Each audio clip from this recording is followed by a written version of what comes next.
Hello, wherever this finds you today. I'm Jeremy Cowan, the editorial director and founder of Vanilla Plus, and welcome to the latest in Vanilla Plus's Thought Leadership series of webinars, this time on the subject of customer-centric revenue management. And this is brought to you with the help of Connectiva systems. Now, over the last few years, service providers around the globe have been building up their own internal competencies for managing fraud and revenue assurance. This has obviously enabled them to find and fix some of the most common causes of revenue leakage and abuse by subscriber or partner fraud. But some factors are now forcing business managers to break out of the traditional areas of revenue management. Key issues such as the depth and variety of digital content, increasingly demanding subscribers, and the range and skills of fraudsters are having an impact. Connectiva Systems takes the approach that by putting the customer right at the core of revenue management, it becomes easier to spot anomalies across a variety of touch points with the service provider, and so inevitably it's easier to optimize revenues. Tackling the issue of customer-centric revenue management for us today, I'm really pleased to say, is our key speaker, Anandan Jayaraman, or AJ for short. Now, AJ is Chief Product and Marketing Officer at Connectiva Systems, and he and his colleagues have created what I would call a how-to agenda for operators. This is how to monitor, manage, and measure revenue leakage throughout the subscriber life cycle. And that will take you, as a service provider, from a position of just reacting to losses to one of preventing them. And our other main speaker today is Dan Baker. Visitors to our other webinars in the series will be familiar with Dan. He is a senior analyst at the Technology Research Institute in the US, and as many of you will know, a member of the advisory board to Vanilla Plus. TRI also recently launched a new online community called the Revenue Assurance Roundtable. So you'll be able to find out more about that activity by visiting the Technology Research Institute's website. Gentlemen, welcome to you both. Thank you. Thanks, Jeremy. Happy to be here. Good to hear from you, Jeremy. Great to have you, chaps. Thank you. It's important for me now, if I may, to remind everyone that this is a truly interactive webinar in two ways. First, we will ask you in a while to take part in 3 anonymous polls, and we'll bring you the results immediately. Please remember that I cannot see how you voted, and nor can our panel, so it's up to you to tell us exactly what you think. Secondly, there will also be a question and answer session with AJ and Dan at the end. So you can send your questions in to me at any time. Just type them into the Ask a Question window on your screen, and I'll put as many of them as possible in the time available to our speakers at the end of the session. If there are any questions that we're unable to get to in the time, don't worry, we will, of course, pass your questions on to AJ and Connectiva Systems, and they will be able to respond to you offline. So please let me have your questions at any time starting now. Also starting now, without further delay, I'd like to hand the floor over to Dan. Dan Baker, thank you. Thank you, Jeremy. I'm a big user of Wikipedia. I mean, who isn't? It's a great reference site. The only trouble is you can't totally rely on it because you have no idea who's writing this stuff or how accurate it really is. And since the theme of my slides is ancient China, I did a quick search, and here's the page I found. The content here gives you what seems like a very good summary of what happened in ancient China, although who knows, right? But it's nothing you can sink your mind into, this particular content, and it lacks the depth of nuance, anecdotes, and thoughts that makes for really interesting reading. Now, if the history of ancient China or even ancient India interests you, I highly recommend a book called Our Oriental Heritage by Will Durant. What I like about this book is that it's a history book, but it's really not a history book. I mean, rather than focus so much on the wars that took place and who the biggest leaders and generals were, Durant explains the customs and ideas of the people, and in that way kind of brings the history to life. And later on, he teamed up with his wife Ariel to produce a whole series of books on the different cultures of the world. So there's a contrast here I want to emphasize. First, you have the relatively easy-to-acquire content in Wikipedia. It's a great reference, but only skims the surface of the knowledge domain. And then there's the work of a true historian, an expert, someone who has done the research and therefore understands the subtleties of a domain because he's made a career out of it. And later on, I'm going to come back to this point.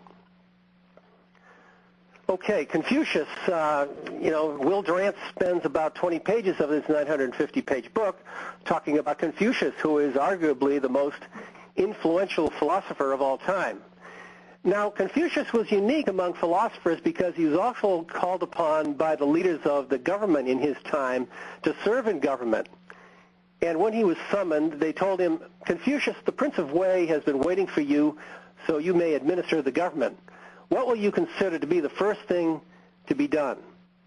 And while everyone expected him to mention some grand project like building a new Great Wall or maybe some universal law to proclaim, Confucius said something rather surprising, which was, the first thing we need to do is to rectify names. And I think if Confucius was working in the telecom industry today, he'd have a lot of work to do rectifying names. In fact, if he were available, I'd hire him to work for TRI. He'd be well-trained for the job of being an industry analyst, which I consider to be kind of a watchdog over industry terminology. It's interesting to see how terms in the telecom industry have changed over time. Back in 1994, when we published our first study on the telecom data warehouse market, at that time the data warehouse term was very popular. And today it's kind of gone out of favor, and the more politically correct term is analytics. But when you really look at it, not much has changed. Now, there are a couple of influences at work here, of course. Vendors are always trying to manipulate the terminology to carve out a unique niche for themselves and maybe distract attention from a competitor who owns a competitive lock on a particular industry term. And secondly, the industry, frankly, is evolving pretty fast. So the same words often mean different meanings than they did 10 or 20 years ago. I would point to the term billing, which has vastly transformed itself over the last few years.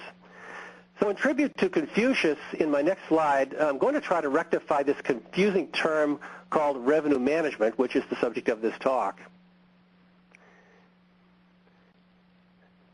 Now, revenue management, requires something to audit or something to check, something to control. And of course, in the telecom world, you have the transactional systems, the operational systems, CRM, billing and charging, order management and provisioning.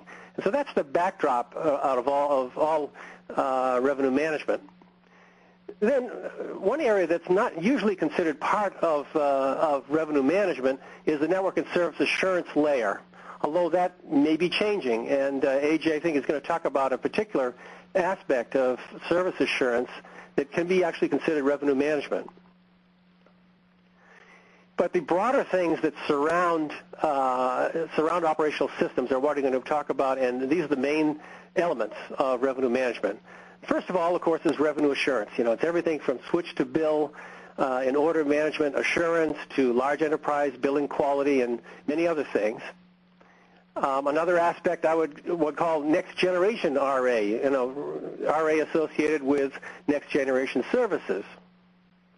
Then there's the cost management side, trying to check on interconnect builds to verify their cost, least cost routing, traffic analytics, things that deal with your network partners and the folks you buy network services from. And then, of course, is fraud management, and everything from consumer and business fraud to a relatively new area called dealer management fraud management. And finally, at the top, and this is not usually associated with revenue management, but once again, it's an evolving term, but customer analytics is entering the picture. And I think AJ is going to be emphasizing this in his customer-centric view of revenue assurance. Okay, the winters are long and hard in Pennsylvania, and what better way to spend a cold weekend than inside a warm house creating a forecast chart in yin and yang format. And so that's how I spent my time this last weekend. Hope you appreciate the size of the black and white areas on this chart correspond to the size of the forecasted markets in the year 2013. And the data is based on a study that we did in 2009. As you can see, the customer analytics area covers almost half the market.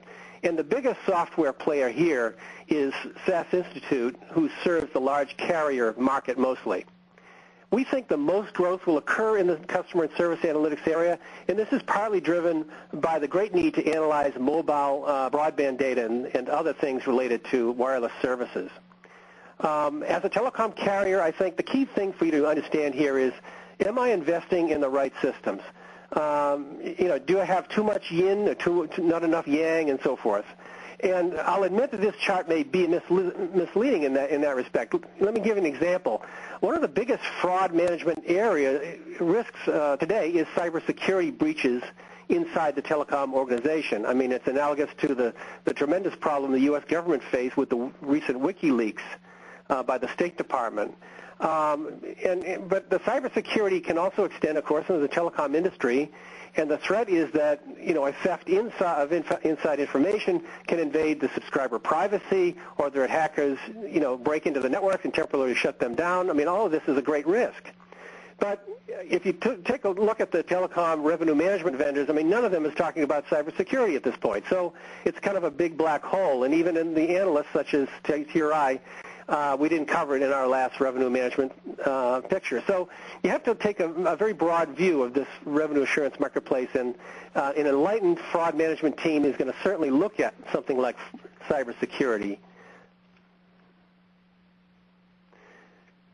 This particular chart is from, this particular picture is from the Forbidden City in Beijing, and on top are the mythical beasts of China. I mean, the temple dogs, the temple lions, and so forth. And I guess this would be the Asian equivalent of the gargoyles on Notre Dame Cathedral. In this slide, I want to talk about what are really the 7 mythical beasts of revenue management. I mean, billing, revenue assurance, fraud management, and so forth. And now, below each of these particular functions of the business is the data collection, aggregation, and analytic layers. Mediation, whose home is billing, and then the extract, transform, and load, or ETL, which is more traditionally associated with analytics technologies and data warehouses. And these are all complementary technologies that underpin almost all that we do in telecom analytics and revenue management. And another area that's become very important and that AJ is going to discuss a little bit is the whole area of handset analytics. And here's something interesting that I think is evolving, and I believe a new layer is kind of emerging, which I'll call the real-time, fine-grained analytics layer. Many of you know that a short few years ago, companies like IBM, Oracle, and SAP spent billions of dollars acquiring analytics companies like Hyperion, Business Objects, and Cognos. However, the analytics technology that they acquired cannot really compete at the sophistication required of telecom revenue management. You see, the traditional BI technology is not very good at near real-time analytics because most industries really don't need it. And it's relatively easy to get a picture of the overall profitability of a service, let's say, across a full network. The trick is to deliver a view of profits for a very small demographic group.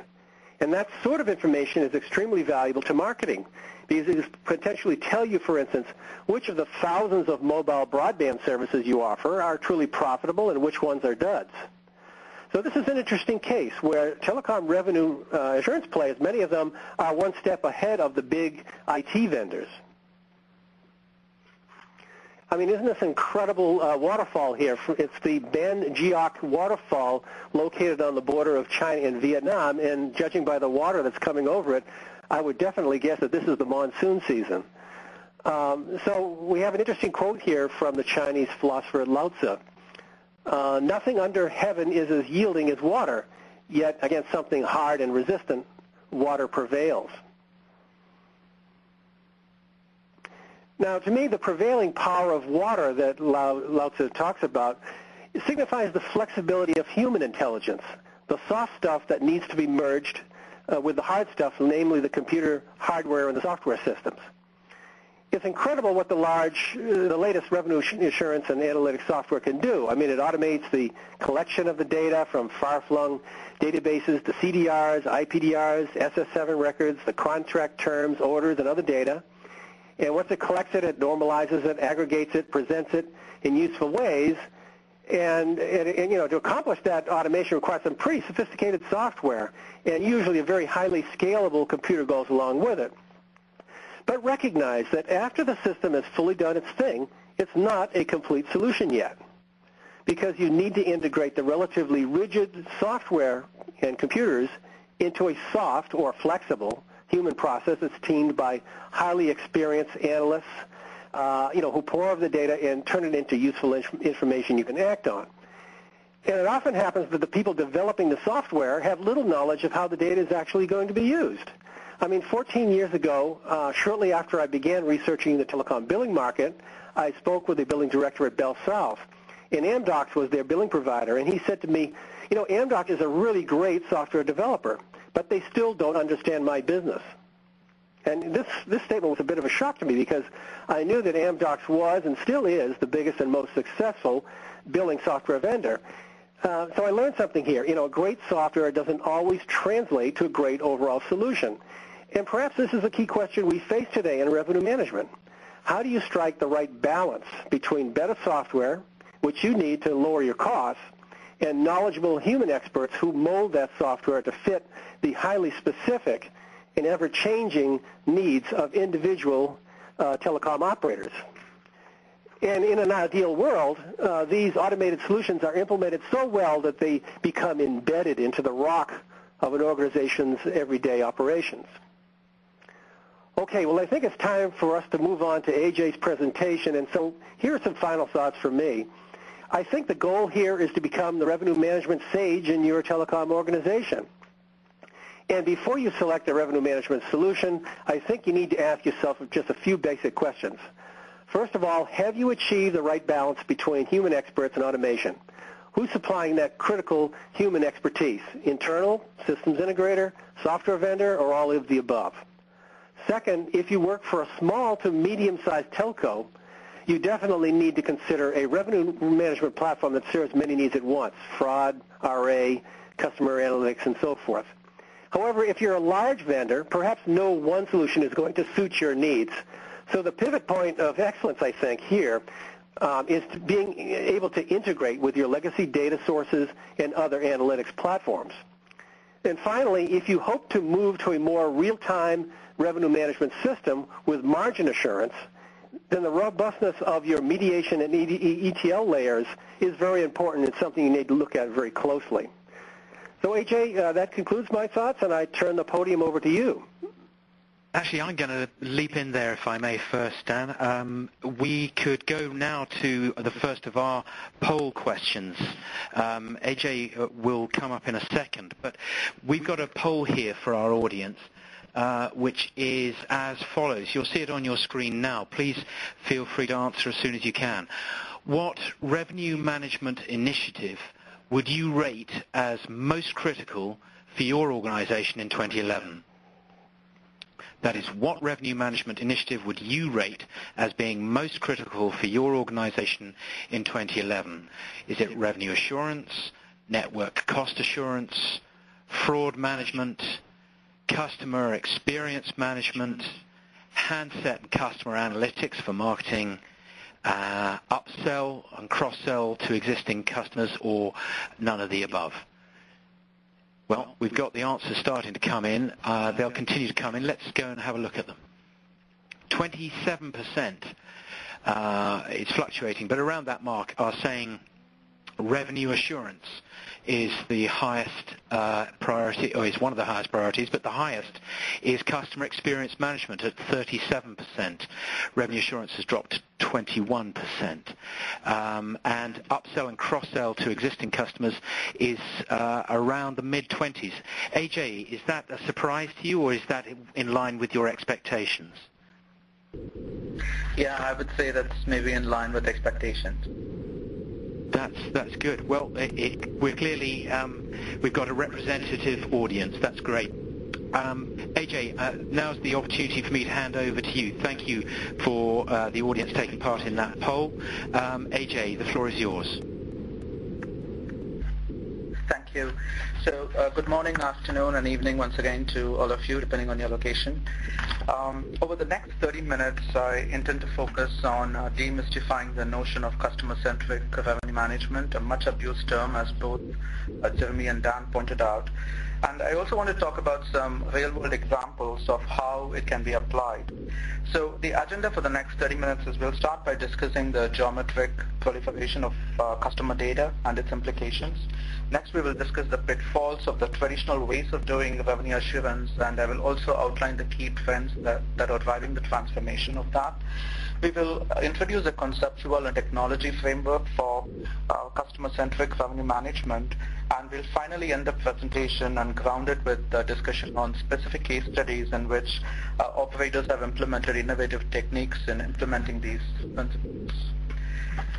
So just to talk about the proliferation of customer data, on this page you see two halves. On the left you see the change in business models, and as we all know, with the commoditization of connectivity, 4 C's are driving the new business opportunities for telecom, and we all know them: customer context, community, cloud services, and content.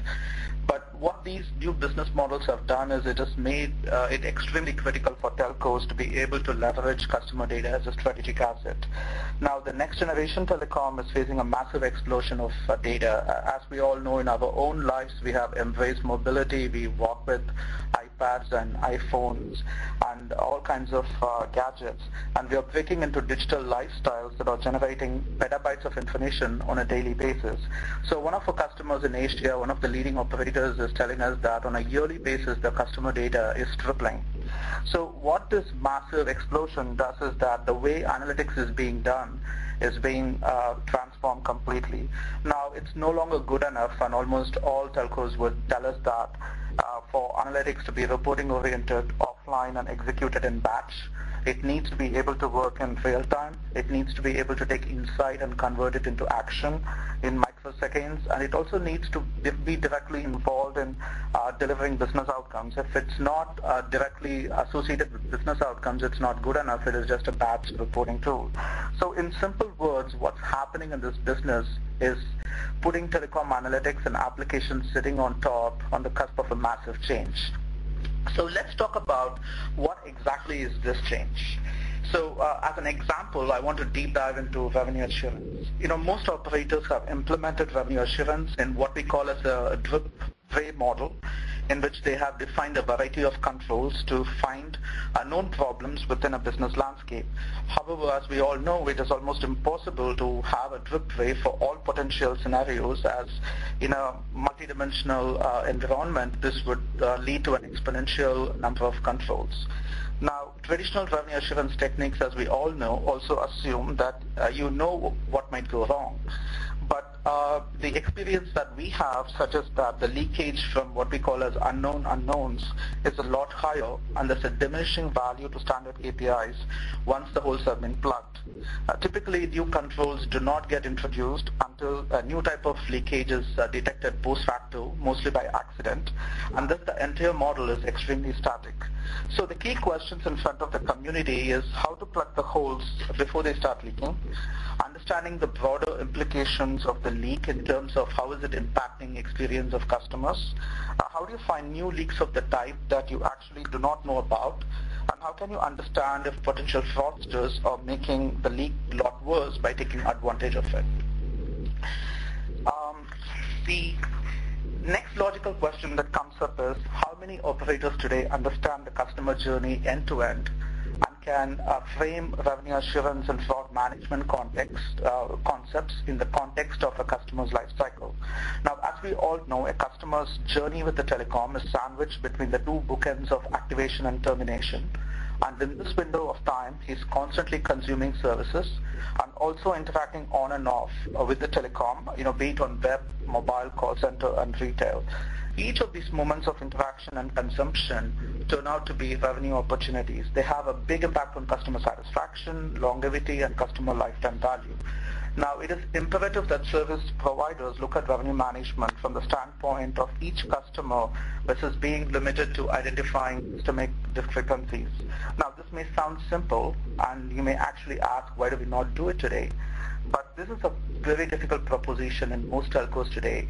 And if you ask why, it is related to the legacy of telcos and how these systems have been traditionally organized.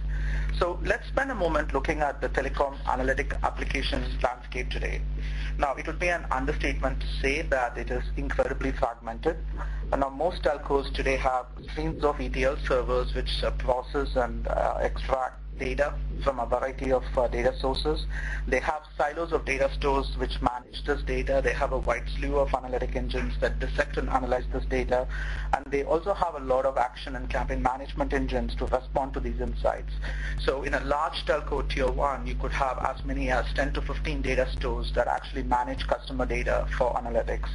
Now, the interesting thing about the picture, and we went to a lot of our customers and talked to them about what kind of data do they have in these silos, we found that 80% of the data is actually common.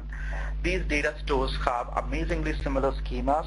The capabilities of the analytic engines that they use in each of these silos is very similar, albeit used in different contexts. So the fragmentation is largely happening because of the varied buying centers within the organization, and most telcos, unfortunately, still do not have a coherent analytics strategy that transcends departments, and most of the buying is done within individual functions. So given what we have discussed so far, the explosion of customer data, the way that traditional revenue assurance is no longer working effectively, the fragmentation of the analytics landscape, let us talk about how is revenue assurance being transformed. Now, I do believe that the revenue assurance is being transformed on 7 key dimensions. So first, if you talk to executives today, be it CEOs, CFOs, CIOs, they will tell you that we don't just want to find leakage where it is important for the quarter, but they want revenue assurance to be a function that strengthens and sustains the revenue value chain by getting to the root causes, both system and data related, as well as looking at opportunities that are being lost. The second way in which we believe this is being transformed is the mode of operation is no longer just reactive, which is plugging the hole today. It is actually about proactive and preventive. So plug the leak before the water flows through it. The third dimension on which we think it is being transformed is there's a clear need to optimize the revenue over the life cycle of the customer. So the mission is not so much assurance as it is optimization. Now, what's also happening, as we all know, is that telecom services are no longer just about telecom. It's also about content, it's about entertainment, it's about community. And so the scope of what revenue assurance does is also expanding significantly. Now, the fifth dimension, I would say, is the tools that are being deployed. Usually, they have all been about doing static correlation, do A minus B from switch to IN. Now, those days have gone, and people today want to do open-ended correlation. They want to find unknown unknowns. They want to find leakages that hitherto did not exist. So what people expect from these tools is also changing. And finally, I would say that it also needs to support new business models like micro-billing, advertising. And finally, last but not least, the orientation of how people think about revenue assurance is clearly going away from a system-centric perspective to something that is focused on customers. So in the model that we are talking about, instead of assuring systems and data flow and just focusing on discrepancies within those data flows, the customer becomes the focal point, and all associated revenues is tracked throughout the cycle of the customer. So the customer becomes the key dimension against which all assurance processes get measured. So this brings us to the concept that is at the heart of our discussion today. So customer-centric revenue management in our minds is all about a closed-loop framework that would allow telcos to collect data from varied data sources, including network, IT, call center, e-commerce, mobile, manage it in an optimal way, analyze it using a common set of services to identify insights, and then have the ability to take these insights into action and be able to monetize it in terms of increased revenues, margin, and retention, while minimizing fraud and customer dissatisfaction. The key thing here, though, is that you have one schema, one data store, one set of services, and analysts in fraud and revenue management and customer analytics are looking at the same data, collaborating with each other to solve a specific problem. And while doing all of that, they do not lose sight of the customer and what he is going through, and ensuring that he gets the optimal experience at each point in his life cycle. So the question then I think you would want to ask is, what capabilities would such a system need to have? And how would this change my organization and business and how we function? Is it practical and pragmatic to do it in the short term, or is this a pipe dream that we should not be pursuing at this point? So let's try to look at those questions in sequence. One of the key things we believe a solution like this needs to do is have the ability to solve the known knowns, the known unknowns, as well as the unknown unknowns. So it may be prudent for me to explain this in a bit more detail. So if you look at this chart and think about it as a spectrum in which there's a dimension of problems which are highly structured and specific on the left, and the most abstract on the right. What you see on the left is really about the known knowns. So in this case, the analyst knows what KPIs they are monitoring. These are mostly static. Examples of these would be switch to bill disconnects, tracking activations, service adoption statistics, portal commerce activity, and stuff like that. So in known knowns, correlation and underlying causes are usually well understood. But as you slide to the middle of the spectrum, you see the known unknowns. So examples of these would be things like analyzing a mobile commerce funnel to understand what kind of content is being abandoned and why. You may also want to understand a funnel from switch to billing to understand what kind of data is being lost. You may want to understand how there's bottleneck in adoption of certain kind of services and how is it being correlated to customer demographics and behavioral patterns. So in unknown unknowns, an analyst is exploring and interacting. He's just not clicking on KPIs and monitoring a static set of controls. So the right end of the application is what we believe offers significant promise and opportunity. This is what we call as the unknown unknowns. Examples would be leakage that you don't know about. So I'm going to talk about an example in Telefonica in which they actually found that customers with certain kinds of handsets, certain kinds of operating systems and browsers cannot download certain types of content. And they were losing up to $5 million a year because the combination of parameters which you need to monitor to identify something like that is so large that unless the system automates the discovery of that leakage, it would almost be impossible for you to find it. So customer-centric revenue management is about identifying these disconnects and giving you a spectrum or basket of techniques in which you can analyze these disconnects. So the next logical question to again ask is, what are the key capabilities do you actually need to support to do customer-centric revenue management? So if you look at this chart, you would see that at the bottom you have the data collection framework, which Dan also talked about.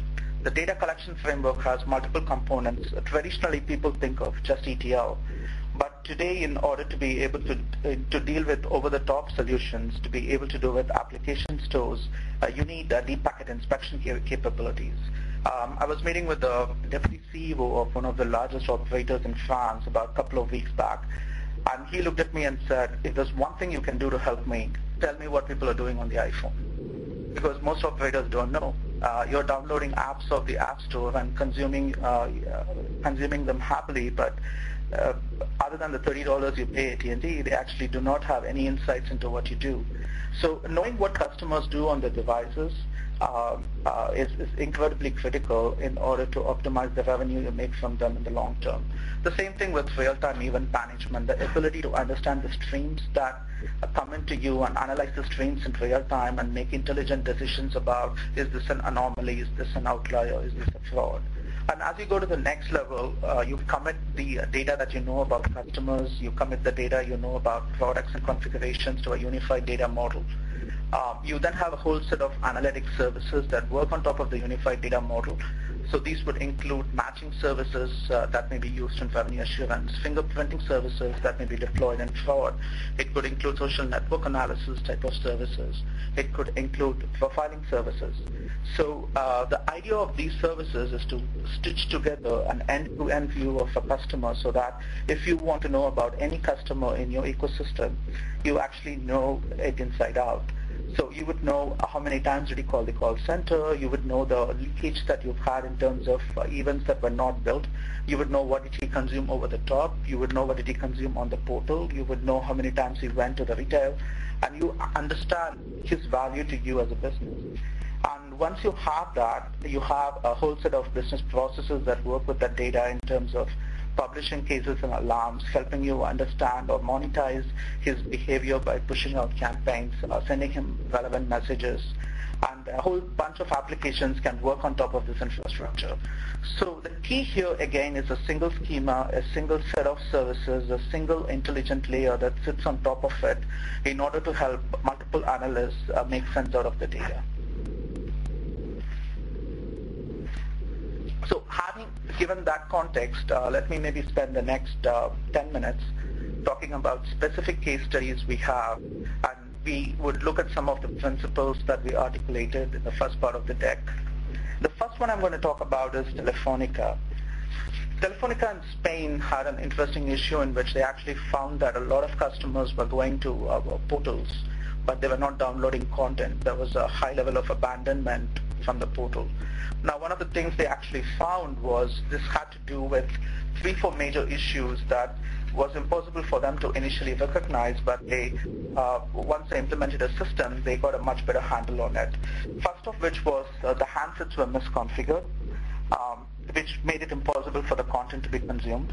In some cases, because of the browser configuration on the handset, the content was not adapted perfectly.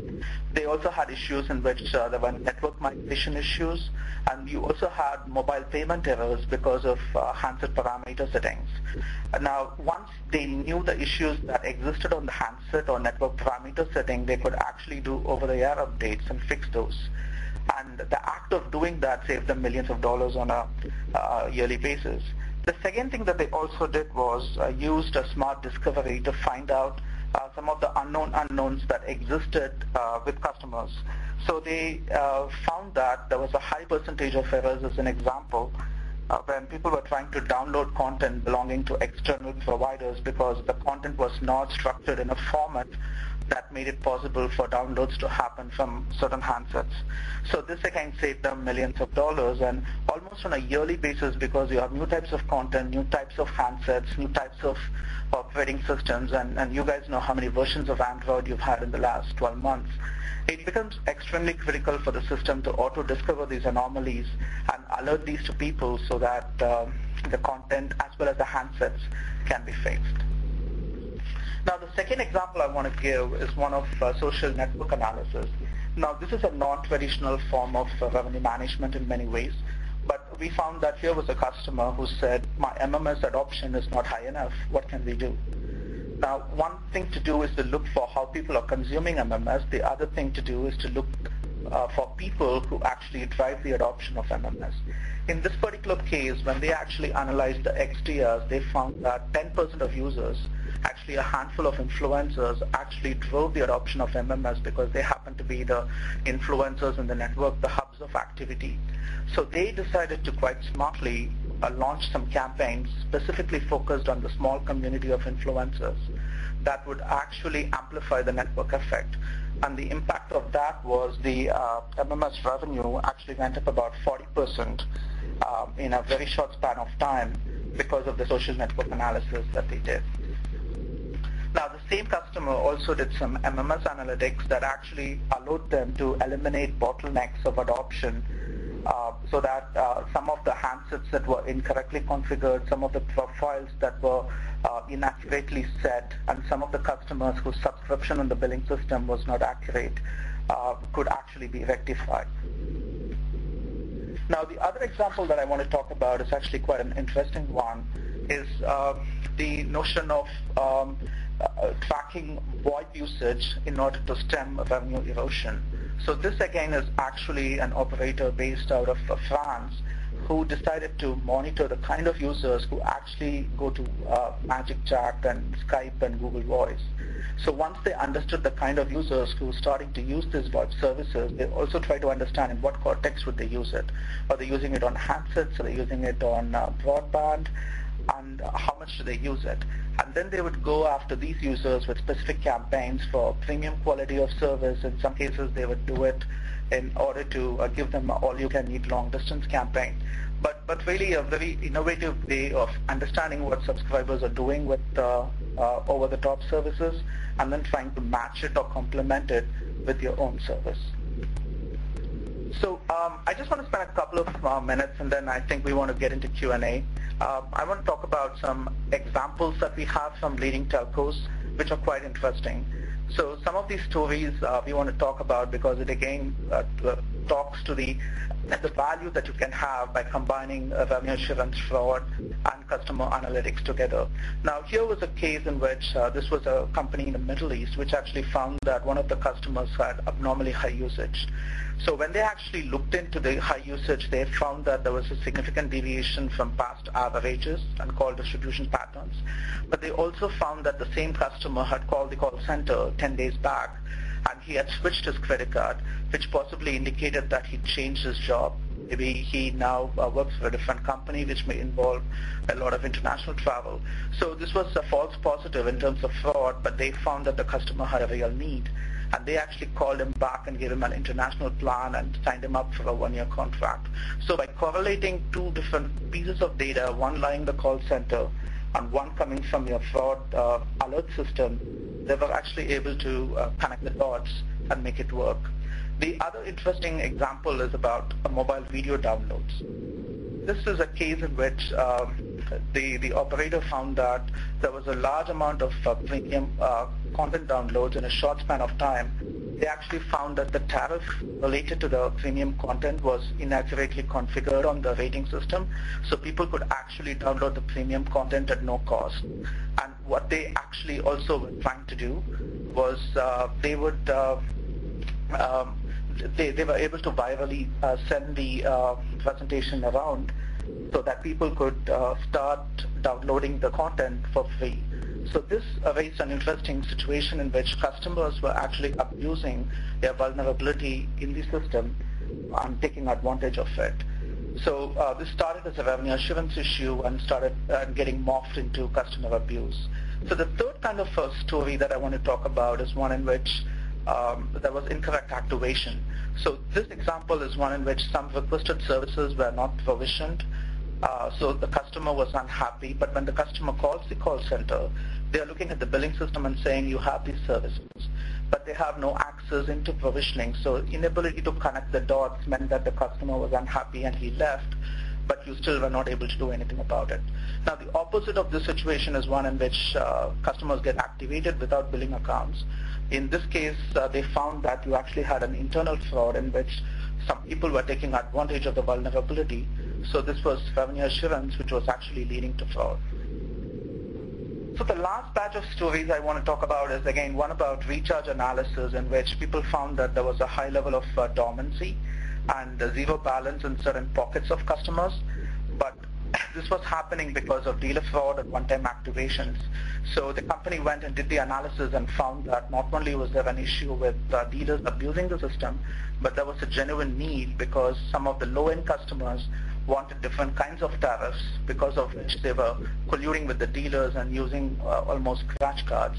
So they went back and launched tariffs and also changed the dealer incentives. Now we also have examples of customers who have actually been able to connect the dots across multiple interaction channels and been able to predict with a good level of accuracy what kind of customers are most likely to churn. So if a customer is going and downloading or looking at a downgrade option on the web, and he is also walking into the retail store in the same week, they could say that with 70% chance this customer is most likely to churn. So you could do some interesting things by connecting and correlating information across revenue assurance, fraud, and customer management systems. And by doing that, not only do you make each function effective, but you also drive a higher level of synergy into your whole business. So I want to complete my presentation at this point in time, so just 1 minute about Connectiva before we move to Q&A. Connectiva is a revenue management company. This is what we do for a living. We've been in business for the last 10 years. We have about 45 customers around the world. We operate in about 10 cities. And one of the business models that we pursue quite actively with our customers is that, as Dan pointed out, this is about business outcomes. This business is not about technology. This is not about the smartest mousetrap you can build. It is about giving you value. It is about finding fraud, finding leakage, making customers happy, decreasing churn. So we work with partners on a business model in which we put some skin in the game, and we have a pay-for-performance type models. We also do managed services, full life cycle outsourcing, and also CapEx-based models if that's what our customers choose to do. So if any of you want to know additional information about Connectiva, feel free to let us know, and we'll be happy to share more information on that. So really the key learnings that we take out of this is that customer-centric revenue management, I think, is real. There's huge value to be gained out of looking at this from a holistic perspective. And we talked about many of the best practices in the last few minutes or so. Clearly, from a political business perspective, it still needs change. And I think emerging markets and developing nations are in a much better position to do it than, say, the likes of incumbent legacy operators in large economies. But nevertheless, the need to have a single view of your customer, the need to combine siloed operations into a unified view, the need to collaborate is well understood. So with that, I'd like to hand it back to Jeremy. AJ, thank you very much. That was the clearest explanation I've had yet of the transformation in revenue assurance. Let's go to the second of the polls, which we are planning for today. This will appear on your screen in a moment. And the question is, which is the most challenging revenue management activity at your organization? Is it keeping track of promotions, making sure that orders and provisioning synchronize with billing? Is it ensuring services are rated correctly? Or managing content partner royalties and settlements? Detecting the fraudulent use of your networks? And finally, is it ensuring least cost routing of calls and data traffic? So which is the most challenging revenue management activity at your organization? Now, answers are still coming in, but let's have a look at where we've got to so far with those. I mean, that's a pretty strong indicator, isn't it? Making sure that orders and provisioning synchronize with billing is around the 50% mark. It's juggling a bit as further replies come in, but it clearly seems to be the greatest issue on people's minds. Dan, is that in line with your expectations? Yes, I would say traditional revenue assurance corresponds to that order and provisioning synchronization with billing. So that would definitely be the number one thing. And then fraud, of course, is the second leading. And but promotions, I find it, it's interesting that promotions is getting a large take-up. And promotions is a very tricky area. And as we know in the mobile space, promotions are rampant and a very popular way to introduce new services and get things moving from a marketing standpoint. So we're seeing quite a bit of interest there, which I find interesting. AJ, do you have anything to add to that?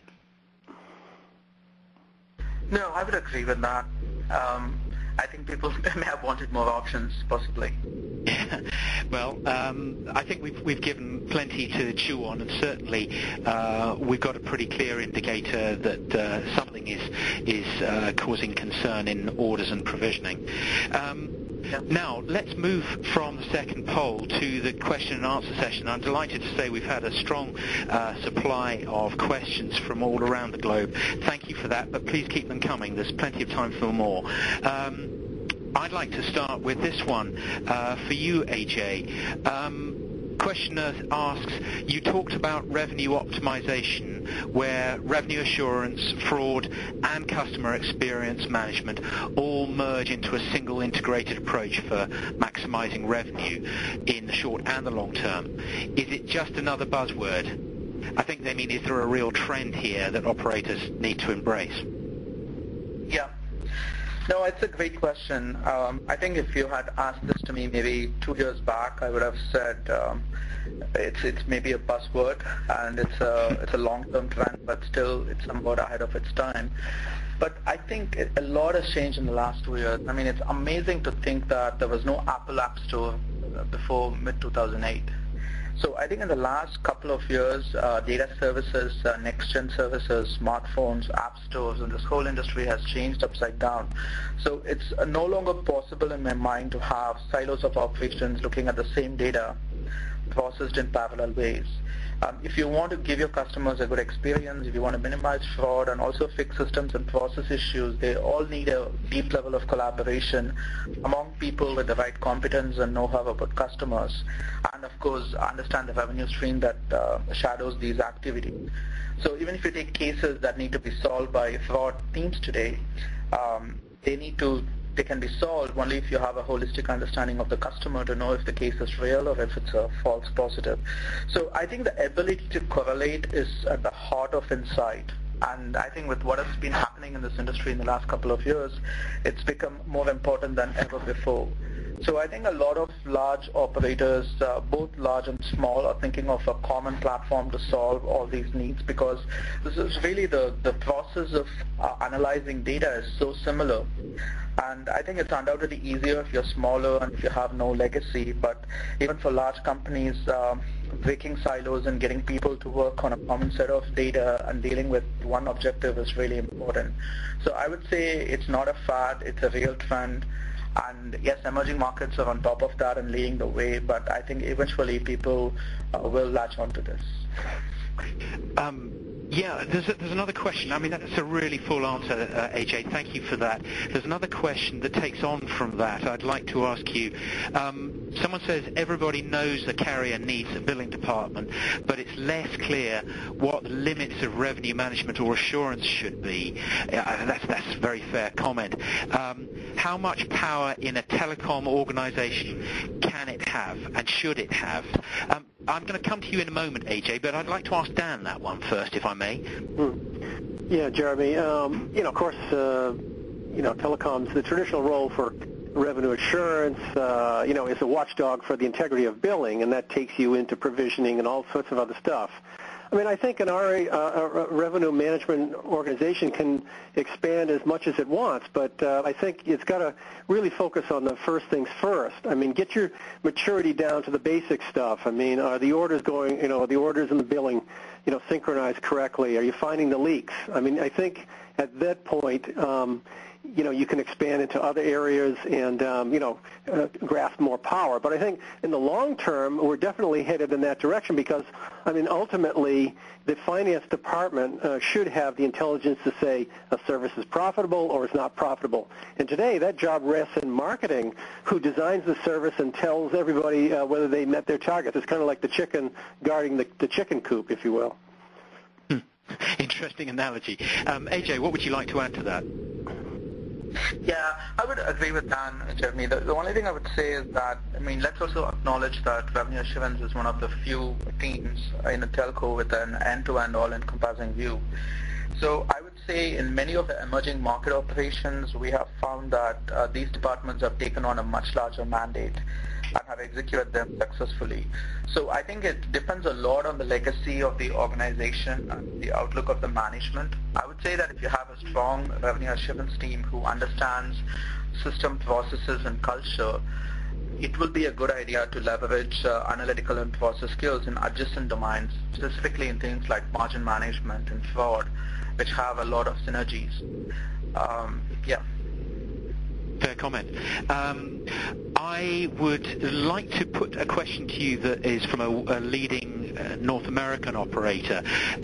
do you see a potential complementary relationship between DPI, that's Deep Packet Inspection, currently being widely deployed, and telecom analytics software? Yes, AJ, would you go first on that? Yeah, and it's somewhat of a timely question as well, because DPI is a topic of conversations at the CIO CT level in almost every telco now. Now, I would say this thing about DPI, you can go crazy about it and end up spending a fortune on that.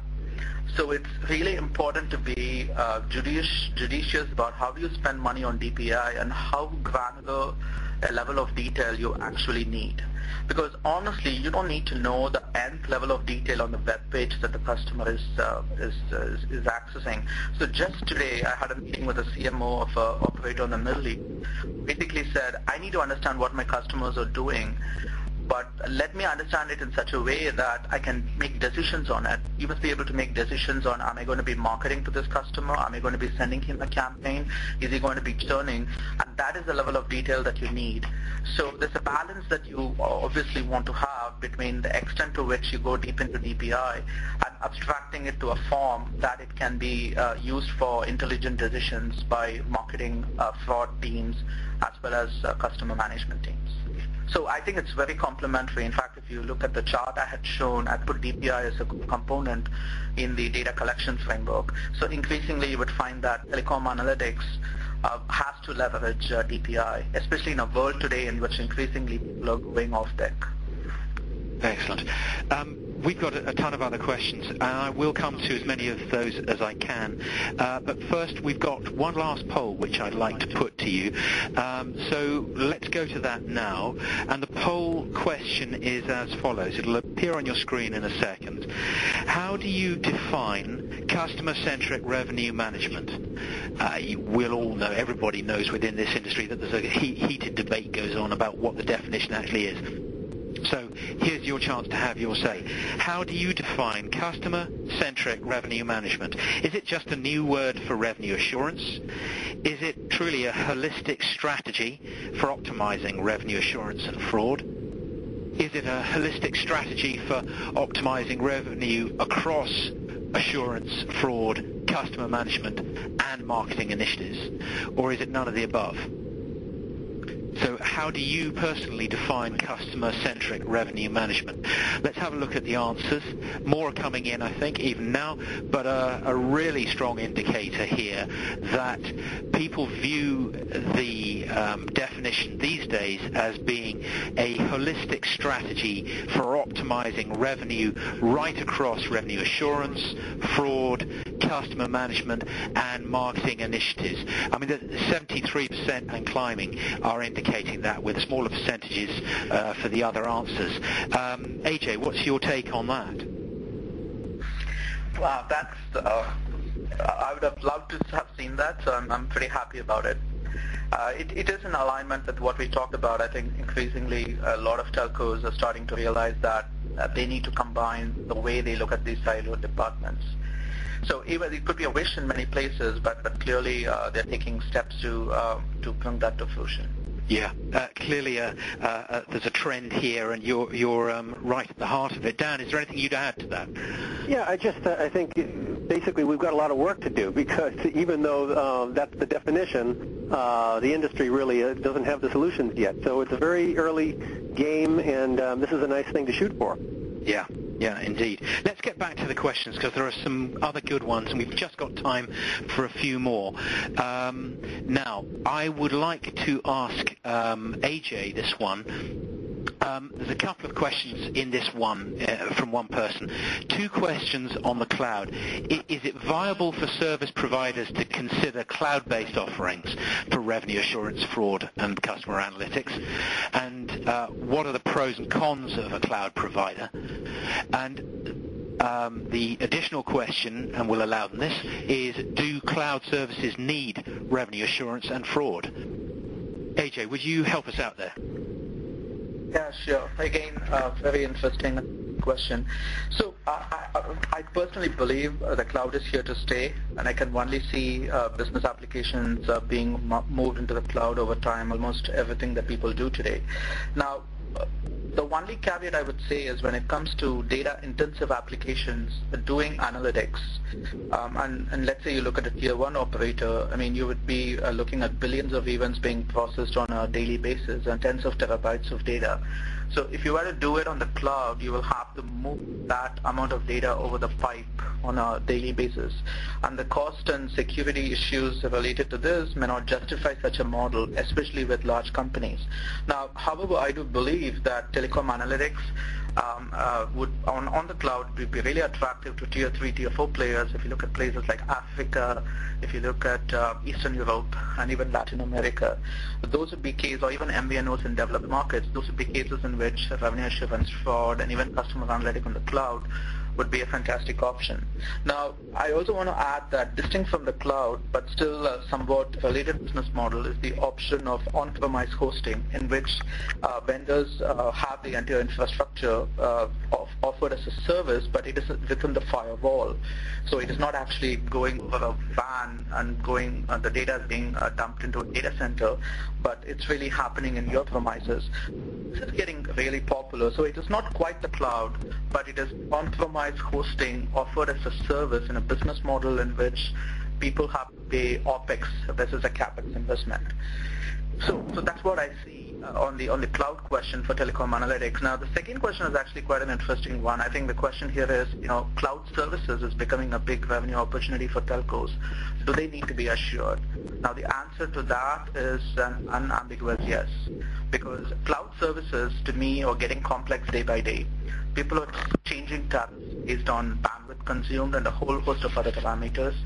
And the revenue chain is getting complex, and the moment you have that complexity, it needs to be assured. And the cloud is becoming such a big business, it's a multi-billion-dollar business, a multi-hundred-billion-dollar business in the next few years, that there's also people going to take advantage of it. So I do think revenue assurance and fraud for cloud services is an absolute must, and you would surely see that happening once that business gets critical mass. Excellent. Dan, I'd just ask you to say anything if you have anything to add to that. There's a generous answer there from AJ.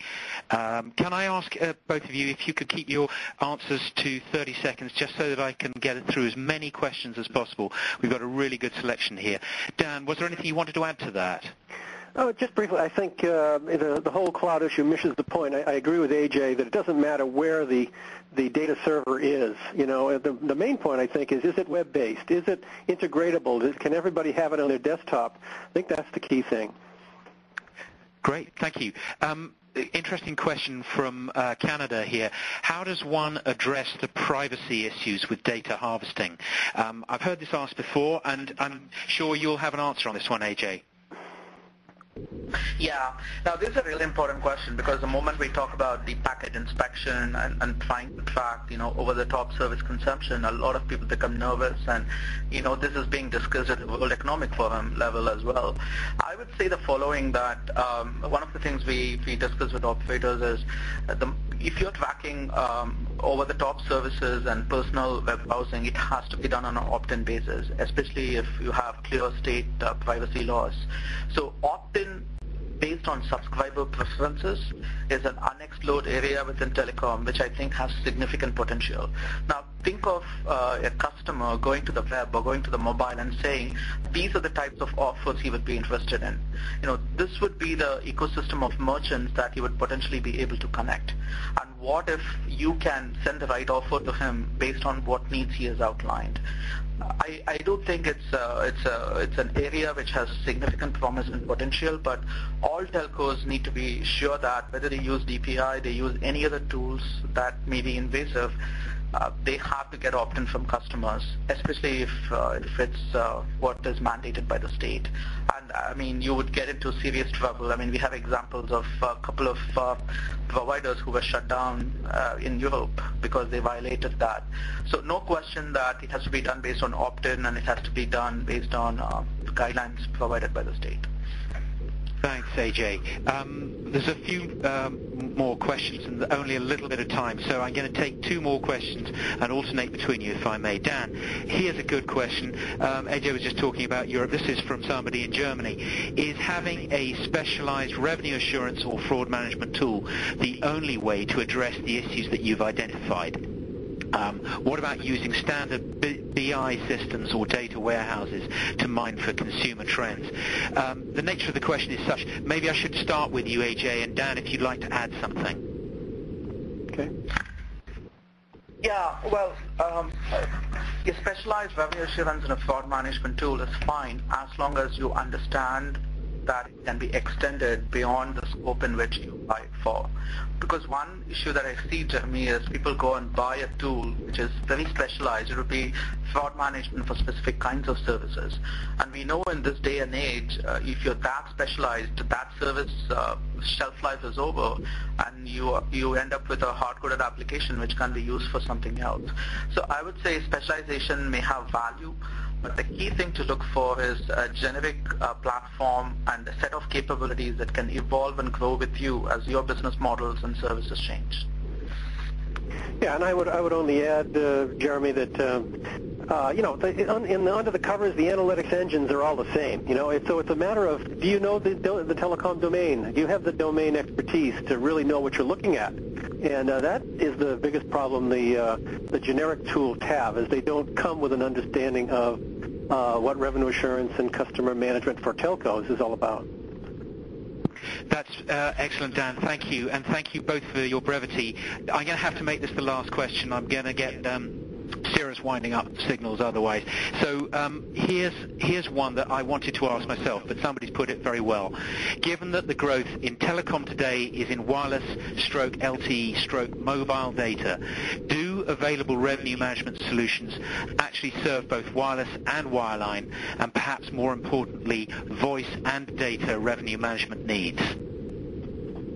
AJ.